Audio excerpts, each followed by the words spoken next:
Creo que va bien el gobierno de Luis Abinader en sentido general, salvo el tema de los empleos de los PRMistas, que no ha sido manejado adecuadamente porque no había una política realmente trazada a la hora de tomar el poder para trabajar en esta línea, que también puede venir una solución correcta si se trabaja con cabeza. Pero sí quiero reiterar nuestra posición de que a los PRMistas hay que resolverle primero que todo no con empleo, si no hay más empleo, sino con asistencia financiera, con emprendurismo. La gente deja de ser un empleado dependiente de un salario. Señores, la necesidad de liberación financiera comienza a través de su propio negocio, que es una lucha difícil en los comienzos. Todos los comienzos son difíciles, pero a corto y a mediano plazo va a resultar mucho más beneficioso para todos los PRMistas y para todo el que sea apoyado en esa dirección correcta. ¿Qué es lo que tenía de malo el tema de las visitas sorpresa del presidente Danilo Medina? Que no eran sorpresa nada. Él elegía la ruta de un empresario por provincia o por pueblo y a ese empresario lo ayudaba. Correcto. No digo que esté mal que lo haya ayudado, pero era minoritario. 200, 300 visitas sorpresa no resolvieron el problema del país. Sin embargo, el emprendurismo para financiar el primer negocio, para darle solución al desempleo, puede tener mejor impacto, y hay que recordar que el empleo informal es más del 60% de la economía dominicana. La mayor parte de la gente no depende del gobierno, depende de su propio negocio pequeño, de vender aguacate, de vender frutas, de vender ropas, de vender carbón, de vender vegetales en la calle. Esa es la esencia de la economía en su mayor parte. Y es porque la gente sabe que ahí está más resguardada de la expulsión de un empleíto que no tiene techo para sus ganancias, que puede crecer y llegar a convertir su pequeño negocio en una gran empresa y alimentar su sueño. En este momento, quiero felicitar a la administración Abinader por el hecho de iniciar un plan nacional de repartición de 5,000 millones de pesos entre todos los productores de las 32 provincias a tasa cero de interés. Eso me parece una iniciativa correcta.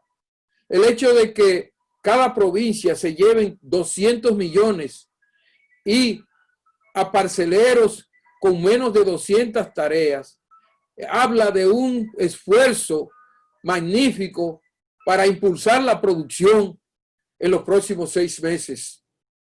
Creo que esto, si la naturaleza lo permite, dejará unos resultados impresionantes en materia de agricultura, y entiendo que puede capitalizar a muchos pequeños empresarios. La razón por la que muchas pequeñas empresas agropecuarias no están funcionando plenamente ahora mismo es por la falta de capital. Y si se hace este esfuerzo, un primer esfuerzo, con un financiamiento blando a cero tasa de interés, esto puede ser un empujón para que la economía se fortalezca en esta circunstancia difícil después de la pandemia. Saludamos esta iniciativa del Banco Agrícola y exhortamos a las autoridades a que amplíen este tipo de financiamiento a los emprendedores, que le quiten la espoleta a la granada al PRM, que tiene mucha gente desesperada, buscando comida, buscando empleo, y que muchas veces no tienen la calificación para generar un trabajo técnico especializado porque no han estudiado suficiente. A esa gente, el emprendurismo, a esa gente que lo entrenen para que monten su barbería, que lo entrenen para que monten su salón de belleza, que lo entrenen para que sean torneros, en fin, mecánicos. Hay muchas maneras de capitalizar a la gente fuera de lo que es la agenda del empleo fijo en una nómina pública que ha sido saturada históricamente por los malos gobiernos que no solamente emplean los recursos erróneamente, sino que le dan al que no necesita. Y muchas veces lo que hacen es que dañan los programas sociales porque las ayudas llegan al que más tiene y dejan afuera a los que menos tienen. Saludamos esta iniciativa de repartir 5.000 millones en la zona agropecuaria, 200 millones por campesino que pueda, por zona agrícola, que puedan aprovecharse al máximo para desarrollar la producción en un momento crítico de la economía. Si la pandemia permite que las cosas sigan mejorando, yo creo que el país puede tener un mejor panorama en los próximos 6 meses. Ojalá que también se distribuyan parcelas del IAD a campesinos trabajadores que quieren tierra para trabajarla y que muchas veces no la tienen, que quieren asesoría para trabajar la tierra como Dios manda, que quieren hacer proyectos agropecuarios y les falta el respaldo de las autoridades. Vamos a seguir empujando en la dirección correcta las cosas buenas que estén pasando en el país, porque nuestro deseo es que la democracia florezca y que haya prosperidad en el campo y en la ciudad. Bendiciones.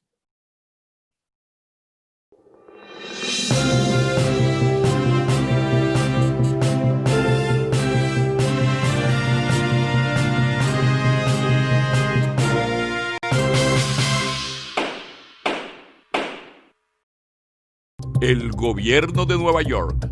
Un programa de análisis, noticias, reportajes, opiniones, entrevistas y comentarios sobre los hechos que son noticia. El Gobierno de Nueva York.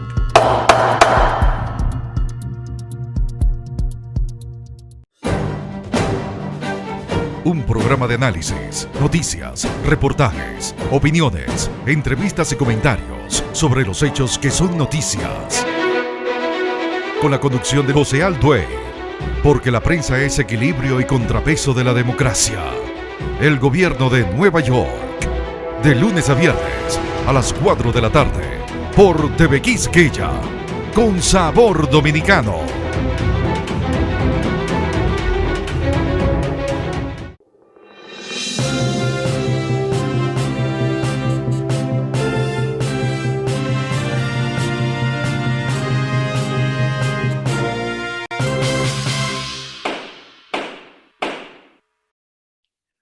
Mis amigos, hay que prestarle atención y seguimiento al tema de la diáspora como estrategia de gobierno de Luis Abinader. Fíjense que están montando los jueces de la Junta Central Electoral y no nos están tomando en cuenta para nada. Yo pienso que hay que crear conciencia en el país sobre la necesidad que tiene la nación, no nosotros, de contar con el respaldo de los dominicanos residentes en el exterior para avanzar en el proceso democrático, pero también para avanzar en el proceso de desarrollo de la nación. Cuando hablamos de elegir una Junta Central Electoral sin participación de los dominicanos del exterior, estamos dejando afuera los intereses de 3.5 millones de ciudadanos que envían 7.000 millones de dólares anuales en remesas y que ahora, con todo y la pandemia, es el único sector que en vez de bajar, subió un 29% de ingresos al país en medio de la pandemia. Entonces, yo veo que el tema se está manejando aparentemente con un criterio de despolitización, que es lo que ha planteado el nuevo presidente Luis Abinader, que quiere una junta central electoral totalmente distinta al perfil definido por la administración pasada, con jueces inclinados hacia los partidos políticos. Un fracaso total, porque eso lo que hace es manchar de dudas las elecciones cuando se ve y se evidencia que hay un presidente y miembros que simpatizan por un partido. Ya vimos lo que pasó con Rosario Márquez, que hizo un desastre en las elecciones del 2008 y del 2004 y del 2012.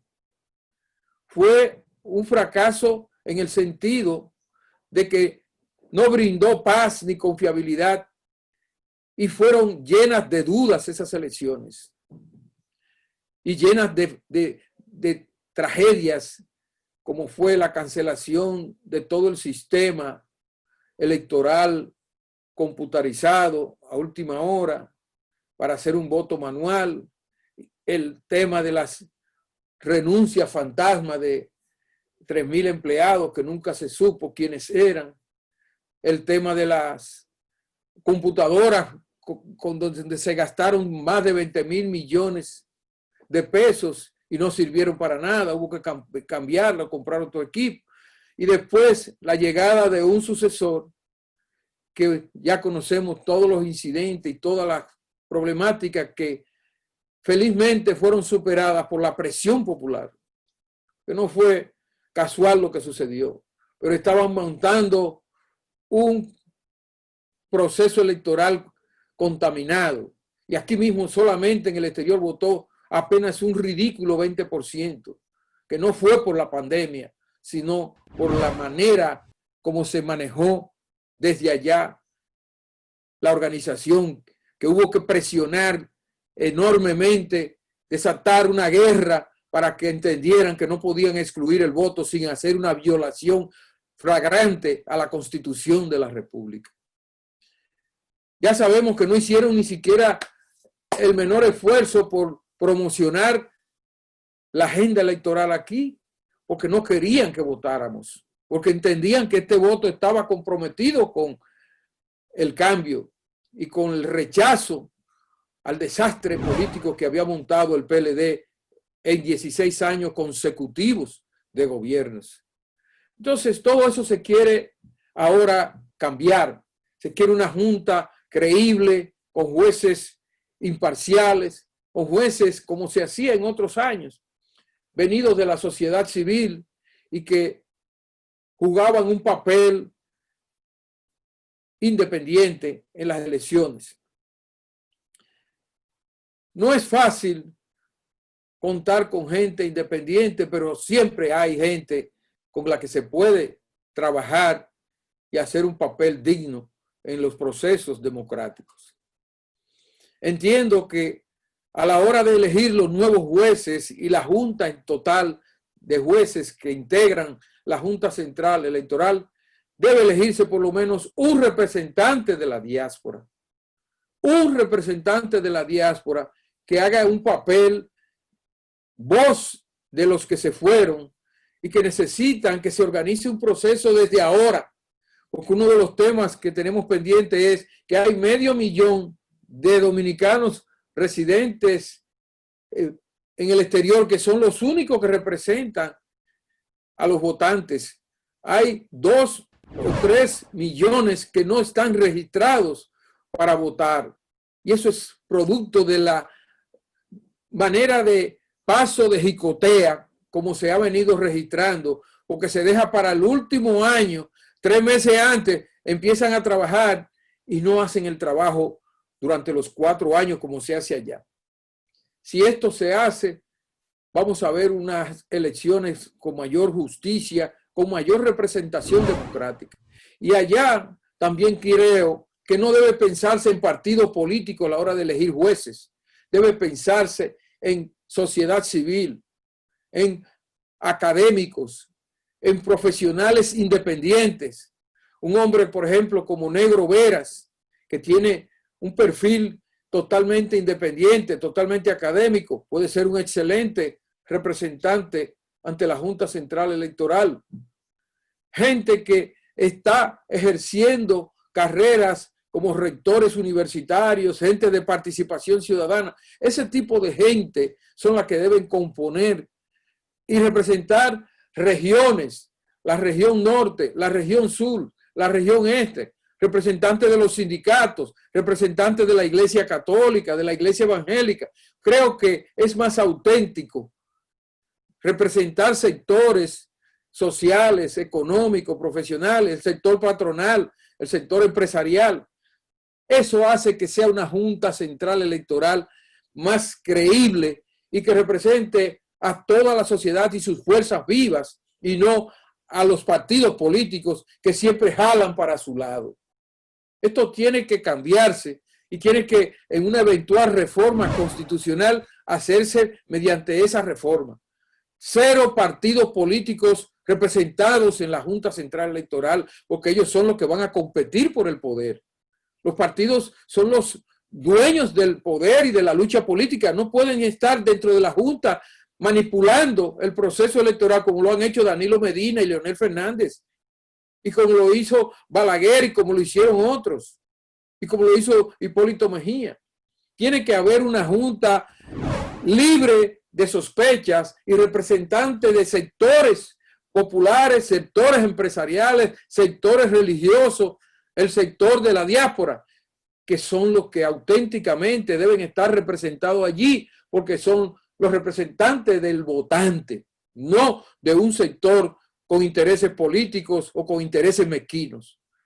Ojalá que estos factores sean tomados en cuenta por el Senado de la República, ahora que se está discutiendo la reforma de la Junta y la reestructuración de ese equipo que debe dar mucha paz y mucha confianza a los dominicanos con miras a las elecciones del 2024. Bendiciones.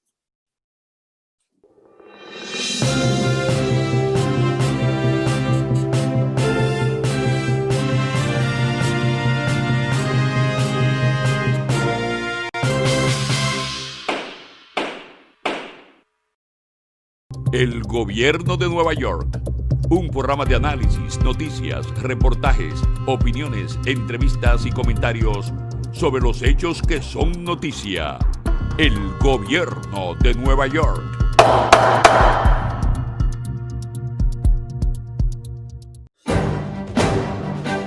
Un programa de análisis, noticias, reportajes, opiniones, entrevistas y comentarios sobre los hechos que son noticias. Con la conducción de José Altuve, porque la prensa es equilibrio y contrapeso de la democracia. El Gobierno de Nueva York, de lunes a viernes a las 4 de la tarde, por TV Quisqueya, con sabor dominicano.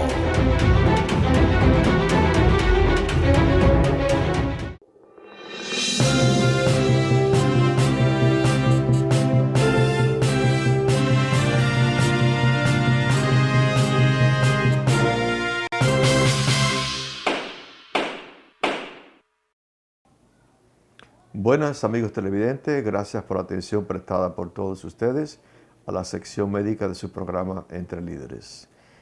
En el día de hoy vamos a conversar del virus y los anticuerpos y los diferentes métodos diagnósticos que se utilizan para diagnosticar el virus.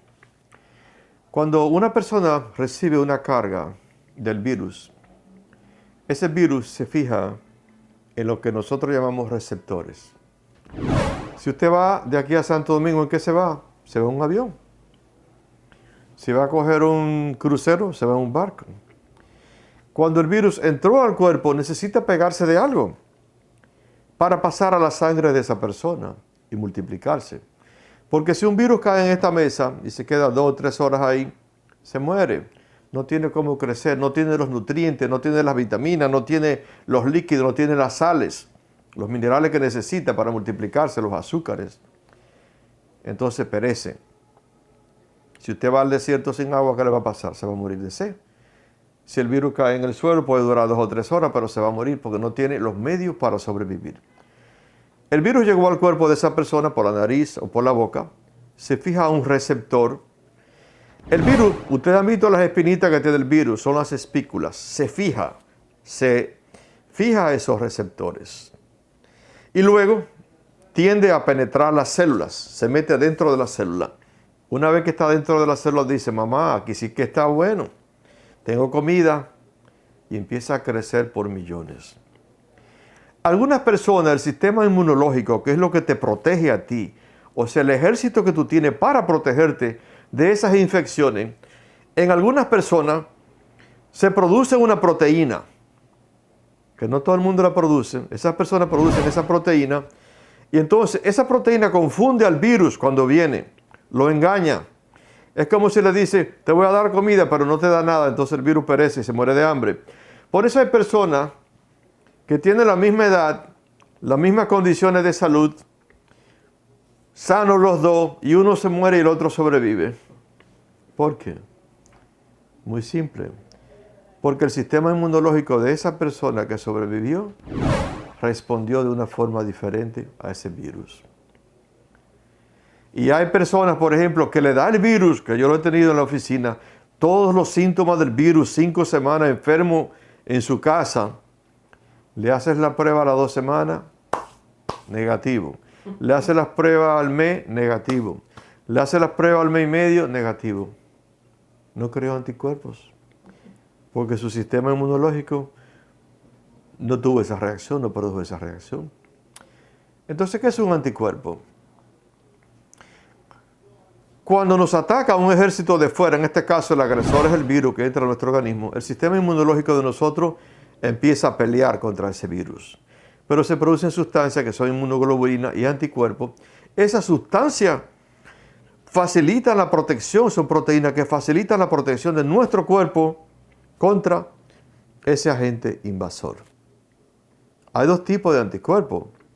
Un anticuerpo que se llama IgG o inmunoglobulina G. Si a las personas que le da el virus y sale positivo, quiere decir que te dio el virus y creaste defensas. Y hay otro anticuerpo que es la que se llama inmunoglobulina M.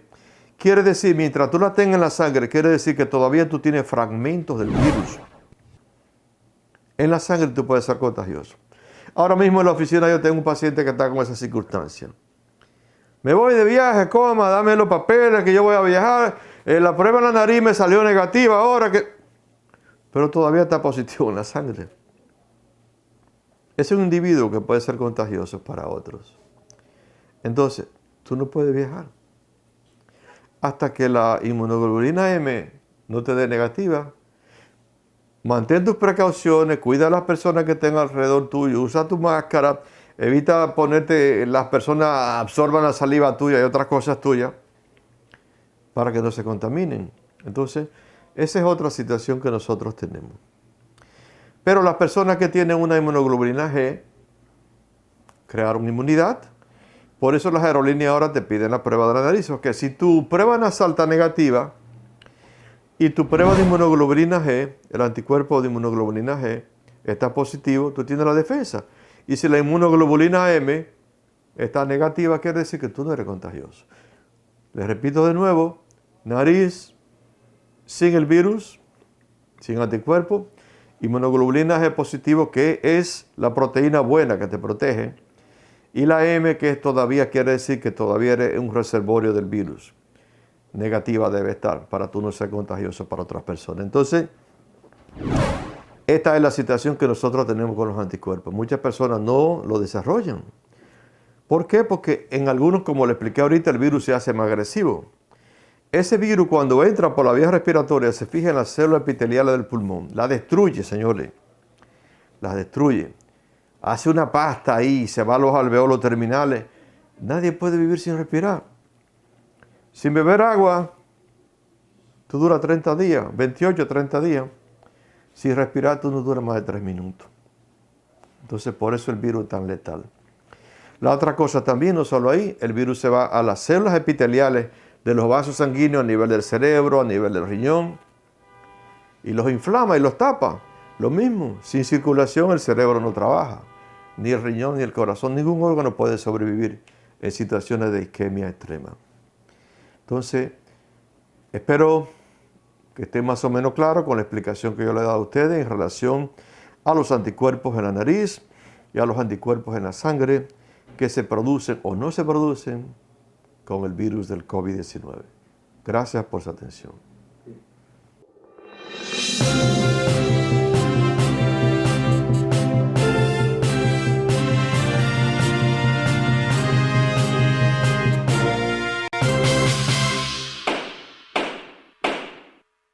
Organización Mundial de la Salud registra más de 954,000 muertes por COVID-19 y 30.6 millones de casos en el mundo. Según el organismo, en las últimas 24 horas se volvieron a sobrepasar los 300,000 casos diarios de COVID-19, con más de 312,000 positivos notificados. Las muertes en la pandemia de COVID-19 se elevaron hoy a 954,417, tras registrarse más de 5,300 en las últimas jornadas. Y los casos en todo el mundo superan los 30.6 millones, según los datos que actualiza a diario la Organización Mundial de la Salud, OMS. En las últimas 24 horas se volvieron a sobrepasar los 300,000 casos diarios, con más de 312,000 positivos notificados. Una cifra similar a la de la jornada anterior, que hasta ahora es la más alta en lo que va de pandemia. América suma más de la mitad de los contagios, con 15.4 millones, y le siguen como regiones más afectadas en cuanto a número de positivos el sur de Asia con 6 millones y Europa con 5.1 millón. El continente americano también es el que ha registrado más muerte, con más de 527,000, y en este caso la segunda región más afectada en Europa, con 229,000, mientras que Asia Meridional suma más de 101,000. América y Asia registran en las últimas jornadas una media de más de 100,000 casos diarios, mientras que Europa, en rápido aumento, ha notificado cerca de 70,000 en los últimos días, más que en los meses de confinamiento, aunque ahora hay menos casos graves. Los fallecimientos diarios parecen estabilizados por encima de los 3,000 en el continente americano, en torno a los 1,400 en el sur de Asia y en unos 600 en Europa. Cifra bastante estable en el viejo continente desde junio, pese al rápido aumento actual de casos. La Organización Mundial de la Salud dice en África que aprueba investigar remedios naturales contra el COVID-19. Por países, se mantiene en Estados Unidos como el más afectado con 6.6 millones de casos. Le siguen en India con 5.4 millones, en Brasil 4.4 millones, en una lista donde Perú, Colombia, México, España y Argentina están en los 10 más positivos del planeta en términos absolutos. Los pacientes recuperados en todo el mundo sobrepasan los 22.6 millones, ya casi 3/4 parte del total, y de los más de 7 millones de casos activos, solo 1%, 61,000, están en estado grave o crítico. India, con 5.4 millones de casos de COVID-19, la India cruzó este domingo la barrera de los 5.4 millones de casos de coronavirus, tras casi 2 semanas reportando al menos 90,000 nuevas infecciones cada 24 horas. un ritmo que ha venido en constante aumento y que ha marcado récords globales desde principios de agosto. Según los últimos datos del Ministerio de Salud indio, el país confirmó 9.605 nuevas infecciones del COVID-19 en las últimas 24 horas, elevando el número total desde el inicio de la pandemia a 5.400.619, el 17% del total de casos en el mundo. Además, alcanzó los 86.752 muertos, con un incremento hoy de 1.133 fallecimientos, un número relativamente bajo si se considera que tiene una tasa de mortalidad de 1.6%, por debajo del promedio global. La Organización Mundial de la Salud advierte de alarmantes índices de contagio por el COVID-19 en Europa. Los datos de la Universidad Johns Hopkins señalan que esta tasa pone a la India en la posición 20 en el ranking mundial. Ese es el segundo país más afectado del mundo después de Estados Unidos, con 6.7 millones de casos. Y su curva de aumento, muy superior a cualquier otra en el mundo, indica que a este ritmo la India podría convertirse en el epicentro de la pandemia para el final de la próxima semana. El país de 1.350 millones de habitantes sumó 400.000 nuevos casos en solo 96 horas.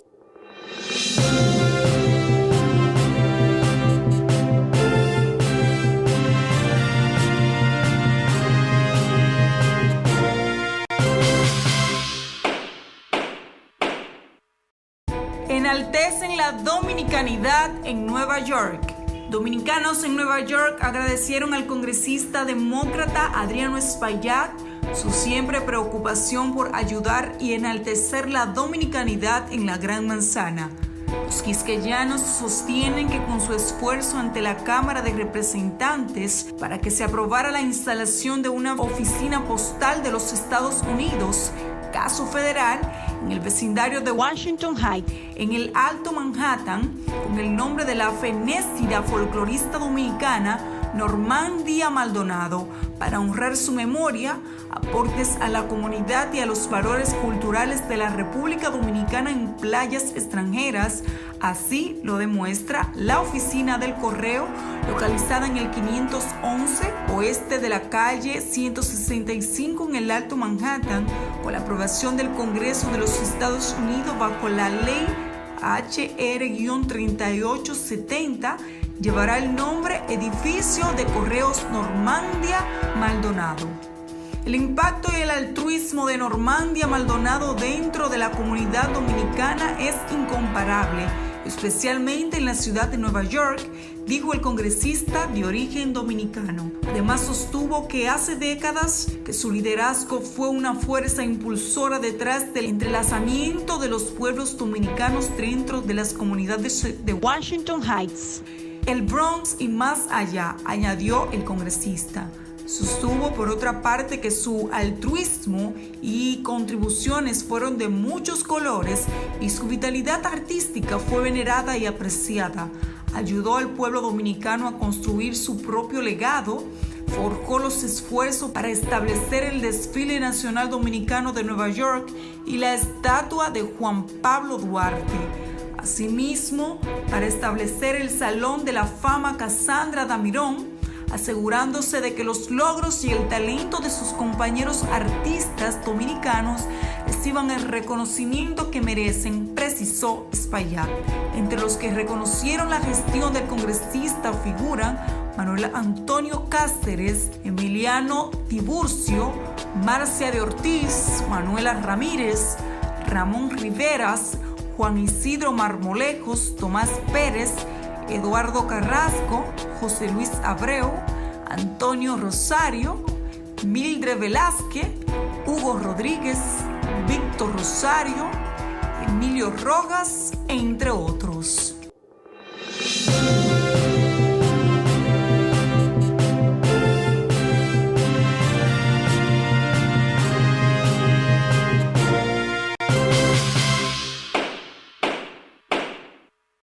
El cuartel general de Riverside, el brokerage, acá estamos, en San Nicolás 192.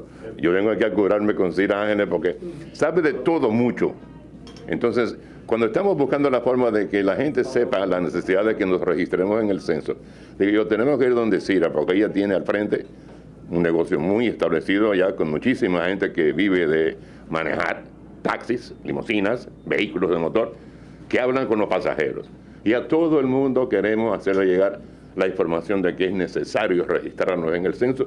¿Por qué, señor Ángeles?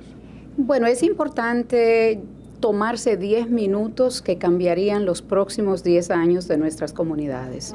Cuando hablamos del censo en este momento, todavía falta un 5% de la población para ser contada y para traer esos recursos a esas comunidades. Y la gente dirá que 5% es muy poco todavía. No es muy poco, porque si estamos hablando de la población de Estados Unidos, donde estamos hablando de 300 millones o más de habitantes, 5% puede ser Nueva York completo. Entonces, si estamos hablando de comunidades como Nueva York, donde se estima que billones de dólares se podrían perder si no contamos a todas las personas que no han tomado de su tiempo para llenar los datos del censo, donde no se le pregunta a usted su estatus migratorio, creo que es de vital importancia tomar atención sobre este asunto. Y si hay alguien que tiene interés en no favorecernos, a las minorías, a los inmigrantes, a los, como nos llamó ya alguien famoso acá en Estados Unidos, tenemos todas las de perder. Bueno, yo me iría más al tema de los famosos. Yo me iría más al presidente de Estados Unidos, Donald Trump. ¡Qué coincidencia! Que ha dicho en repetidas ocasiones de que esos recursos deben ir a otras comunidades, a comunidades que verdaderamente no necesitarían quizás los cupones de asistencia pública, el subsidio de las rentas para la sección 8 y otro tipo de ayuda que nuestra comunidad, específicamente hispana y también de color, necesita. Es indispensable la salud mental, es indispensable la salud de los seguros médicos. Entonces, por eso se hace de vital importancia que si usted no lo ha hecho, entre a la página del censo.org y lo llene de inmediato o responda a ese correo que ha recibido o a esa llamada que usted está recibiendo. ¿Cómo ha sido la pandemia contigo en cuanto a los taxistas de la ciudad? Bueno, ha sido triste. Nuestros taxistas han sufrido una embestida, puesto que manejan al público. Fueron declarados personas que necesitaban trabajar, pero no se le proveyó a ellos con los equipos necesarios para protegerse. Muchos de ellos murieron. Dentro de nuestras oficinas perdimos unos 23 choferes. Creo que fue algo devastador para las familias que representamos. Al mismo tiempo, el gobierno hizo muy poco, porque al ser servicios esenciales, creo que le faltó proveerle a ellos parte del dinero que fue destinado para esto, especialmente a una industria como la nuestra, donde no habían transporte masivo. Los autobuses de la autoridad metropolitana y los trenes subterráneos no estaban en operación, y cuando ellos no estaban en operación, quien estaba poniendo el frente a la vida eran nuestros taxistas. ¿Estás preparada para lo que venga si esto sigue por ahora? Y yo creo que va a ser hasta el año que viene, o quizás más. Bueno, nosotros realmente nos hemos preparado de una manera ya virtual, donde muchos de nuestros empleados, todavía el Departamento de Contabilidad trabaja virtual.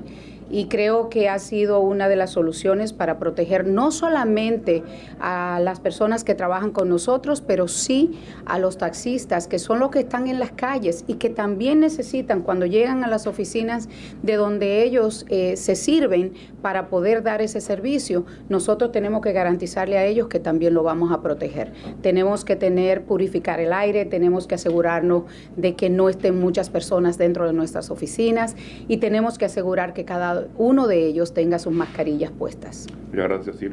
Siempre. Siempre un placer venir, verte, saludarte, oírte y aprender. Gracias. Gracias.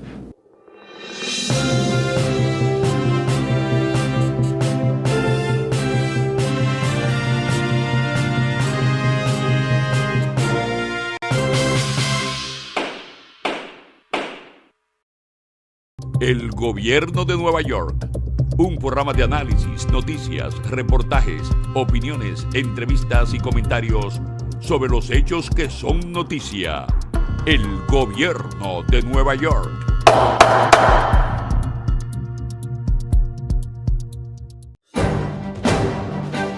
Un programa de análisis, noticias, reportajes, opiniones, entrevistas y comentarios sobre los hechos que son noticias. Con la conducción de José Altuve, porque la prensa es equilibrio y contrapeso de la democracia. El Gobierno de Nueva York. De lunes a viernes a las 4 de la tarde por TV Quisqueya, con sabor dominicano.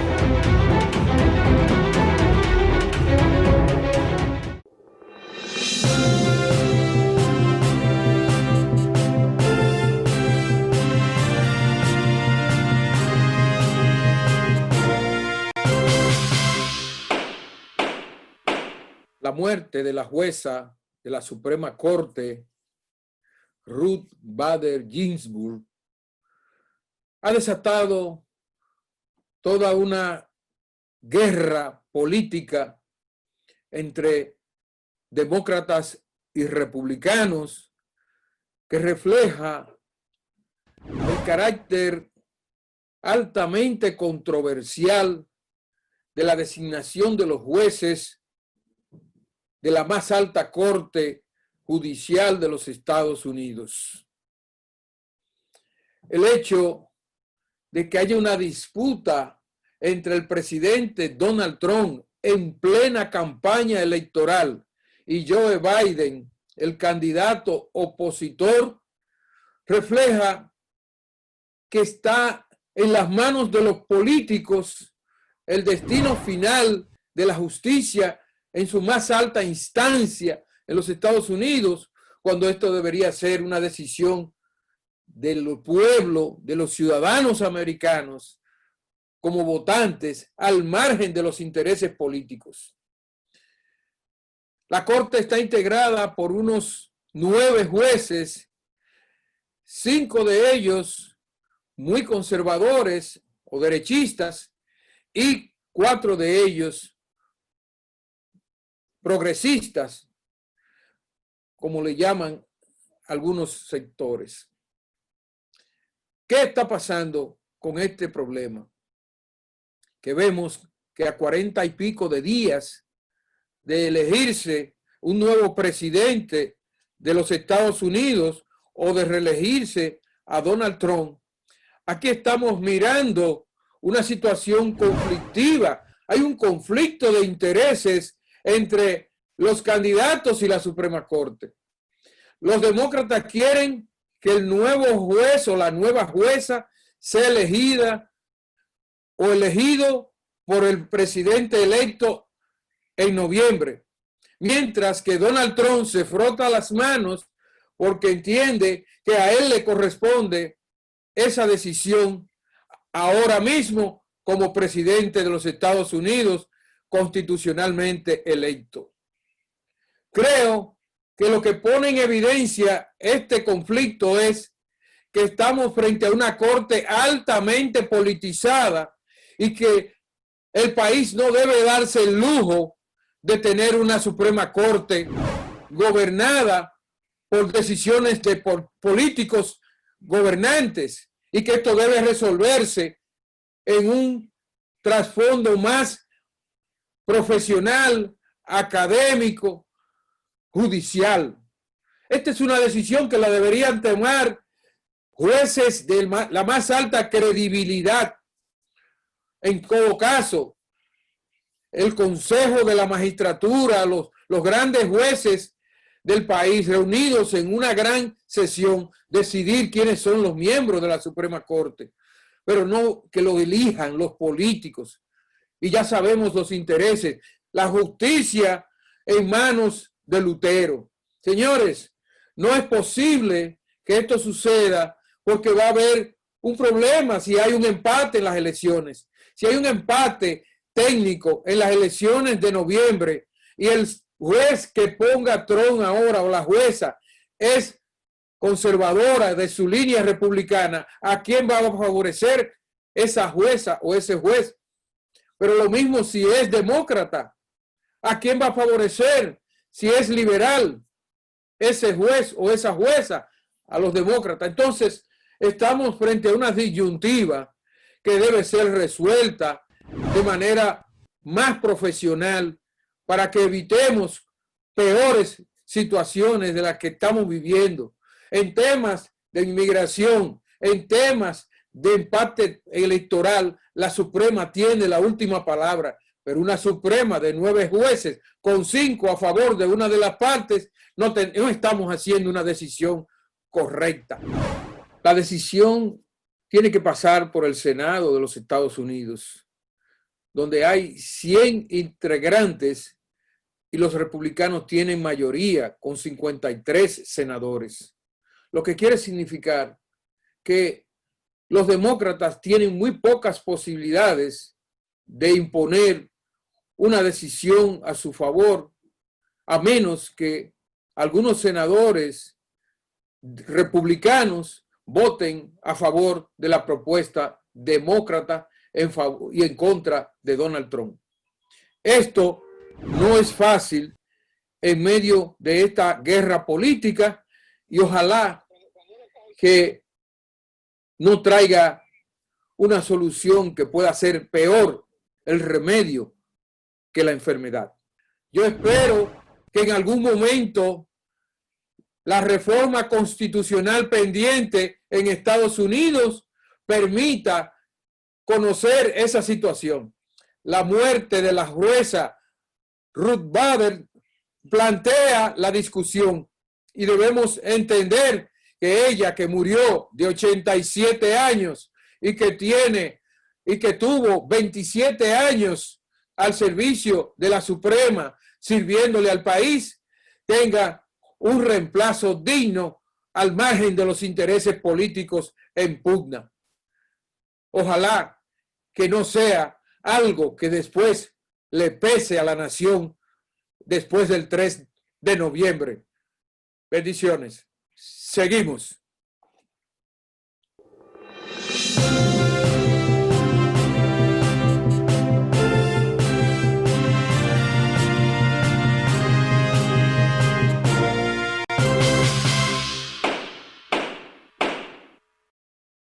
El Gobierno de Nueva York. Un programa de análisis, noticias, reportajes, opiniones, entrevistas y comentarios sobre los hechos que son noticia. El Gobierno de Nueva York.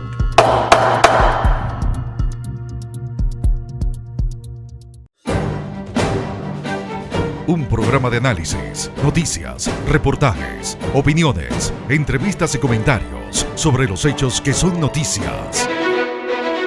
Con la conducción de José Alduey, porque la prensa es equilibrio y contrapeso de la democracia. El Gobierno de Nueva York, de lunes a viernes a las 4 de la tarde, por TV Quisqueya, con sabor dominicano.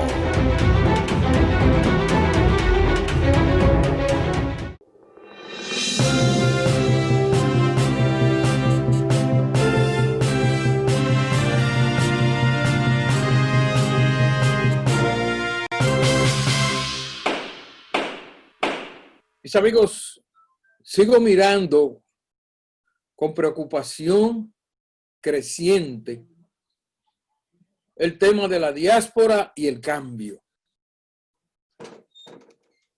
Veo que el gobierno sigue desarrollando su agenda a toda máquina sin definir líneas de trabajo hacia el exterior, como era nuestro sueño. Bueno, tal vez como sueño al fin éramos nosotros los que creíamos que íbamos a tener un cambio en la diáspora, pero quizás eso nunca se planificó en el seno del partido ganador de las elecciones y su dirigencia. Y nosotros estamos creyendo que algún día llueve. Vamos a seguir soñando, pero vamos a plantear lo que nosotros creemos. Lo primero es que no he visto en el Consulado Dominicano de Nueva York el informe de la auditoría que supuestamente se estaba haciendo a la administración saliente de Carlos Castillo, que hemos visto cómo no tuvo transparencia para nadie durante 4 años de gestión. Esto es preocupante porque veo que se ha recibido y no se ha exigido ningún tipo de protocolo contable para uno saber el personal, cómo se manejó, los salarios, el tema de los ingresos, cuánto entró, cuánto salió, por lo menos un informe estadístico que lo puede hacer cualquiera y poner lo que le dé la gana, porque al final, ¿quién va a creer en eso? ¿Quién va a creer en que lo que se está diciendo es verdad con una forma tan mezquina y tan poco responsable de asumir ese informe? Ahí dirán lo que le dé la gana. Y el nuevo cónsul sabrá si acepta o no ese informe. Por lo visto no le preocupa tanto.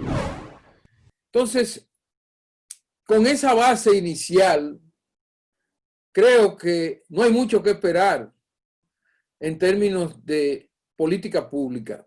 Como he dicho siempre, aquí queremos un consulado que tenga capacidad de informar lo que entró y lo que salió, como se hace en cualquier empresa pública, en cualquier empresa privada. Cuánto vendió, cuánto pagó, cuánto le quedó y qué está pasando diariamente. Eso es elemental en cualquier empresa y en una entidad pública del Estado debe ser todavía mucho más elemental. Pero seguimos.